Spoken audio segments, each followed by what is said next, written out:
So, good afternoon, everyone. Also, apologies for the slight delay. I'm Tony Barber of the Financial Times, Lord Hill, who has much experience of relations between the United Kingdom and the European Union. So we're going to find out how he thinks things are going to evolve over the next few years in that relationship. Perhaps I should start, Jonathan, by mentioning the event later this year that is on everyone's mind, which is the general election due in the UK. I'll leave it for you to describe what the possible outcome of that election might be. But then I'd like to ask you to sort of tease out the consequences of whatever the result is for the UK-EU relationship. Okay. So good afternoon. Tony is very politely asking me as a Conservative to predict that the Labour Party are going to win the election in Britain later this year. And I think for the purposes of this conversation and for the purposes of Britain's European friends thinking about the future, we should take as a planning assumption that Labour will win the election later this year. I think the question that follows, I think, is whether will a different government be able to think about relations with Europe differently from the way that the Conservative government has. And I think there are some similarities and some differences. I think the similarity is that for a long time in Britain, we've only thought about Europe through the prism of domestic politics. One of the reasons we ended up where we did in my party and with what happened with the vote on Brexit was because domestic considerations were more important in deciding how things went than international considerations. And so I think my first point about Labour, Tony, I think they look like they're thinking about Europe through the prism of domestic politics, just like my lot did at the moment. Yeah. I do think Labour's instinct will be to try to improve relations between the UK and the EU, partly because I think they want to, but I think also because that shows they're different from the Conservatives. But I think their approach so far, you might agree, is quite timid in how they think about Europe. And, you know, one can understand why that is, because the question of our membership of the EU has dominated British politics, certainly for the last 10 years. And, you know, Labour want to, first of all, try and make sure that they can win the election. And they don't want Europe to be another bomb that blows up before the election. So I think their instinct is to improve relations, but I don't think they really know how to go about doing it. And at the moment, I think they're being extremely cautious. I mean, just this week, they've ruled out customs union, they've ruled out single market, they've ruled out free movement of people. So that doesn't leave very much for any of you who know Europe. And so I think the question for them will be, will they be prepared to go further if they end up in office? And at what pace? But at the moment,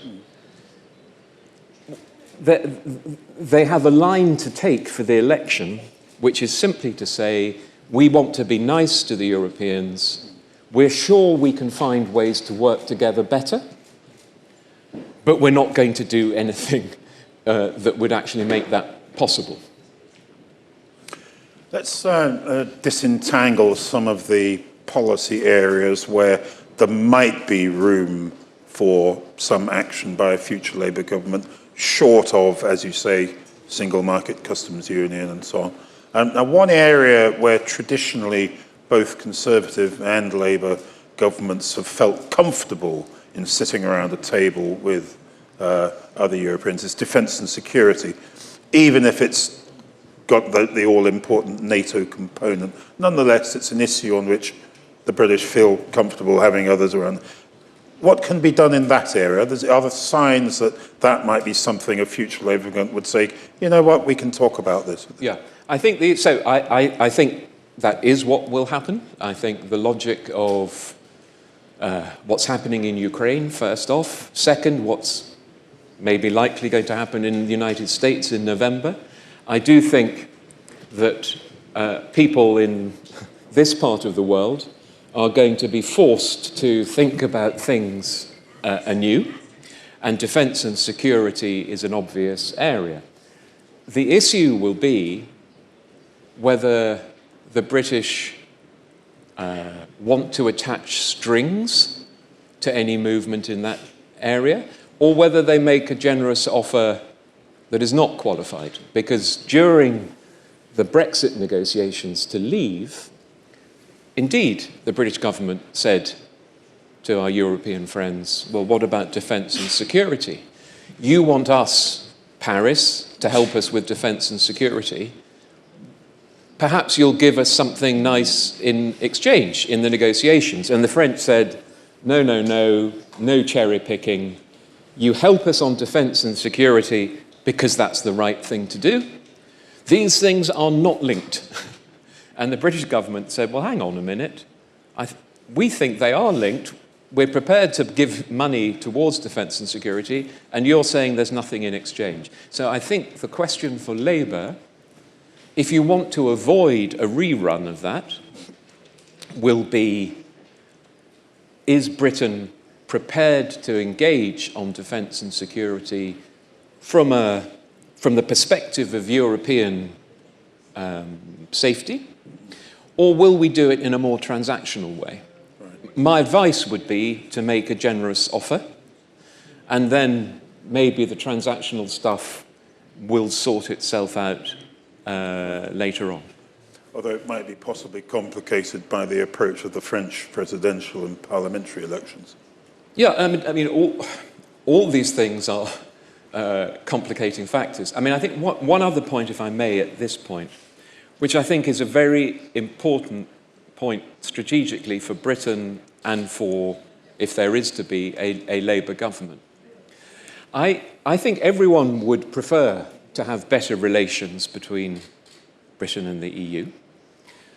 But I think it's extremely important from a British point of view, and to try and get the relationship moving in the right direction, that Britain doesn't move too fast and look like we want too much. If Britain looks like it is a demandeur, Brussels only has one way that it can respond to that, which is to punch you on the nose again.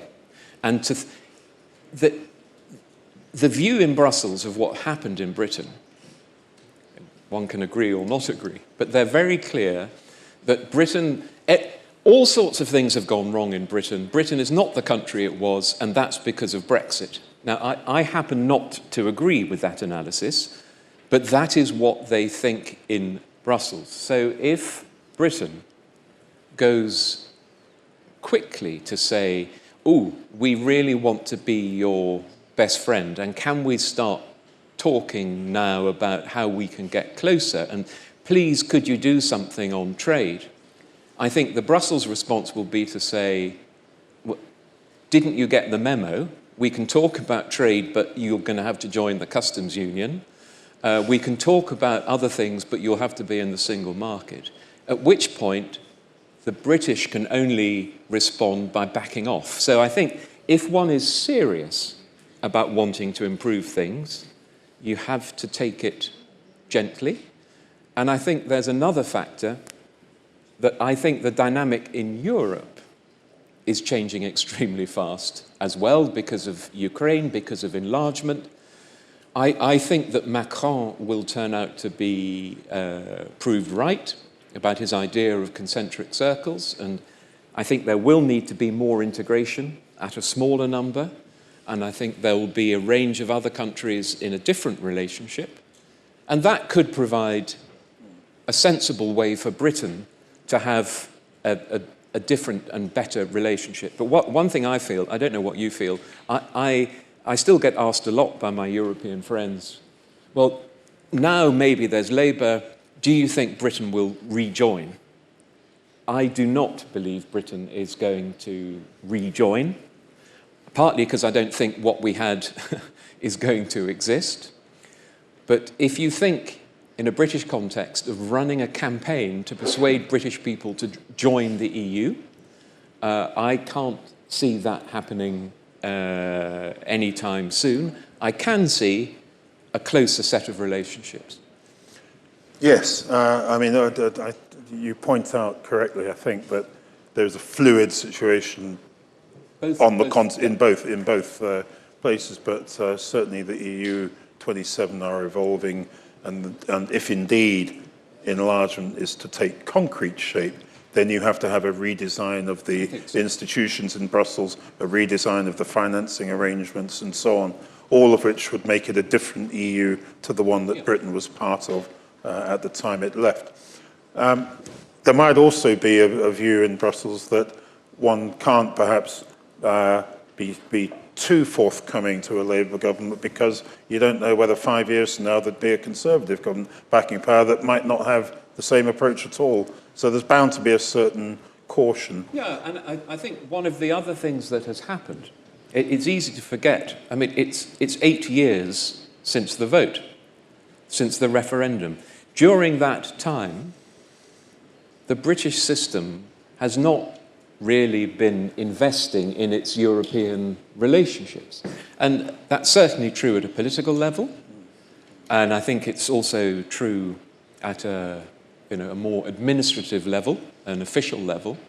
So I think there's a big job to be done of just reintroducing ourselves and building up the capital of relationships that we have spent. So I think that is quite a big job. You can't just turn the tap back on again. In that context, it might be appropriate to mention something called the European Political Community, which had its inaugural events, I think, roughly a year and a half ago, almost 2 years ago, I think. No, it's a year and a half. It was at the time of the Truss government, which means we can almost pin it down to the day. Yeah. But since then, I mean, it seemed an encouraging setting for the British to kind of re-engage a bit. Since then, it seems to have gone off the radar a bit, doesn't it? Yeah, I mean, I think it was a good initiative, and my basic point, my advice for what's it worth, would be that the Brits and other countries in bilateral relations, I'd say it with the Greeks as well, we need to find ways of talking to each other again. And that can be in the EPC, it can be on issues like defence and security, it can be in political groupings. But not statues and marbles. Maybe not that. So I think, and again, I think there's stuff that you can see the Labour Party attracted to.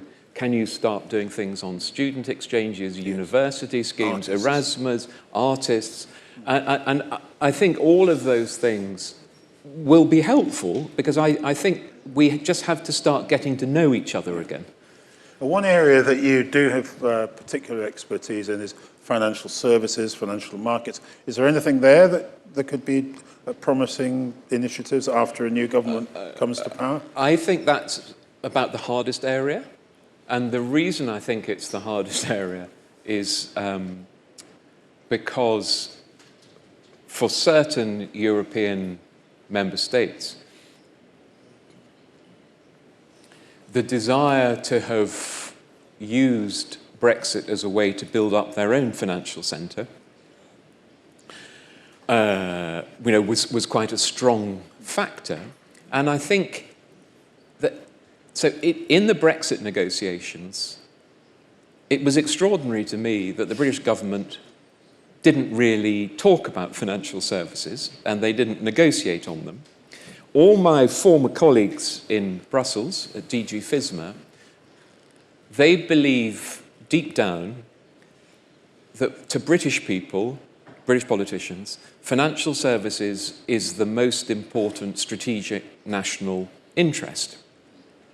And therefore, they were expecting the Brits to argue very hard on financial services, and we didn't. And because I think they believe it is the most important issue to us, it was always that in their mind, they were only going to talk about financial services at the end of a negotiation because they thought it was the most important factor. So for the same logic in reverse, I would not lead on financial services with Europe because I think it goes to the heart of a competitive issue and their reading of British priorities.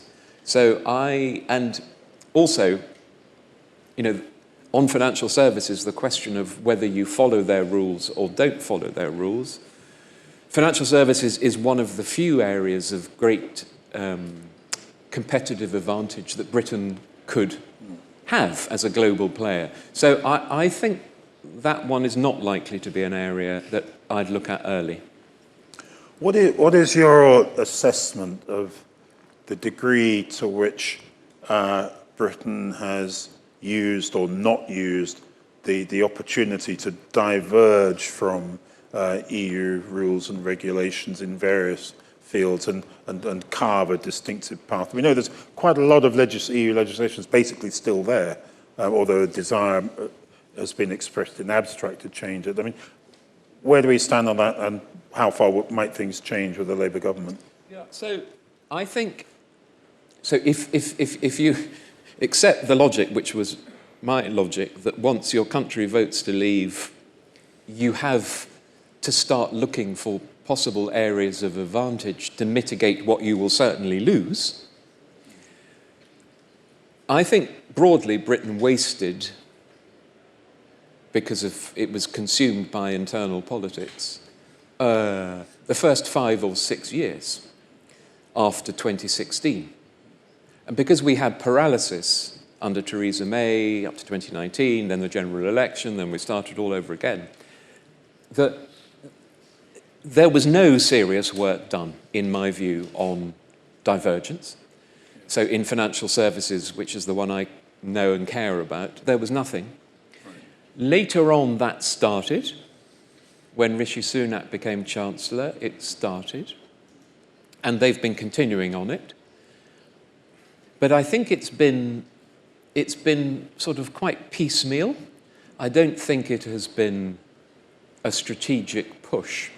So I think, from a practical point of view, there's been less so if Labour don't want to diverge, that there's less far to go back than you might have expected from the rhetoric at the time of 2016. I think it's going to be a very hard issue for Labour, because Labour have been going around the City of London saying, we love the City of London. We want the City of London to flourish. The truth is, the City of London will flourish, I think, if it does diverge from some European legislation. But if, deep down, Labour want to get closer, you can see that the pressure to diverge, which has started in financial services now, is likely to slow down, in my view. I just think the way the bureaucracy works is that officials will think, well, hang on, I better not, I want to wait and see what I'm told by my political masters, so let's just kind of pause on this diverging strategy. So I would expect a bit of paralysis, and then Labour will have to choose whether they want to get closer or they don't want to get closer, because I think Europe will say to them, if you guys want to get closer, you'd better stop diverging on financial services. Well, to coin a phrase, it sounds like both sides should be intensely relaxed about it. Well, I think we reached the end of our time. So, ladies and gentlemen, Lord Hill.